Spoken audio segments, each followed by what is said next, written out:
वैसे मैं काउंटर पर खड़ा खड़ा ये सोच रहा था कि उस लड़की से तुम उसकी मजबूरियों से मुतासिर होकर शादी नहीं कर रहे, बल्कि उसकी कोई और वजह भी है। और क्या वजह? थोड़ी थोड़ी रूना जैसी लगती है ना? इसीलिए हाँ की ना तुमने? नहीं माजिद भाई, रूना जैसी कोई और नहीं हो सकती। क्यों भाई? उसमें ऐसी क्या खास बात है?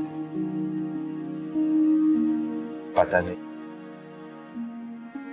शायद उसमें कोई खास बात थी ही नहीं। याद है जब तुम फ्रांस से आए थे तो बिल्कुल एक मशीन की तरह थे, सॉफ्टवेयर इंजीनियर जो रोजाना सुबह शेव बनाना नहीं भूलता।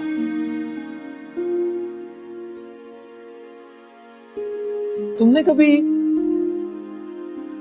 किसी सूखे दरख्त से ताजा कोम्पल को फूटते देखा? मैंने देखा। रूना के बिछड़ने के बाद तुम्हारे अंदर से मोहब्बत की कोम्पल को फूटते देखा है, जिसने तुम्हारे वजूद को हरा भरा कर दिया। जब तुम आए थे तो 2 और 2 को 4 कहते, अब या 3 कहते हो या 5 कहते हो। इसी को तो इश्क कहते हैं मेरे दोस्त। इवन अब तो तुम फ्रांस में रहने के भी काबिल हो गए हो, उन्हीं मुसव्विरों की तरह जो खड़े खड़े आदमी की तस्वीर बना देते। आप ही आपके बारे में ठीक कहती हैं। आप कभी कभी बहुत अजीब बातें करते हैं। तुम्हारी आप ही के ख्याल में मैं अजीब बातें नहीं करता, अहमकाना बातें करता।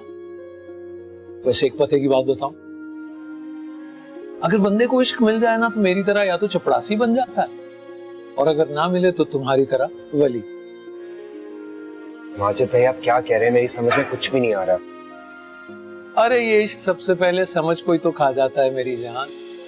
ऊपर से तुमने अपने ऊपर खाना पीना भी हराम किया। ये यहाँ का स्पेशल बर्गर है, नहीं खाओगे तो पछताओगे, क्योंकि मैं रोजाना तुम्हारा गम शेयर करने के लिए तुम्हें यहाँ बार बार लेकर नहीं आऊंगा।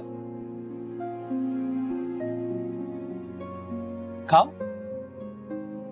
मैं जरा फ्रेश होकर आता हूँ। इश्क की एक और भी निशानी है, या तो आदमी बिल्कुल वॉशरूम नहीं जाता या बार बार जाता है।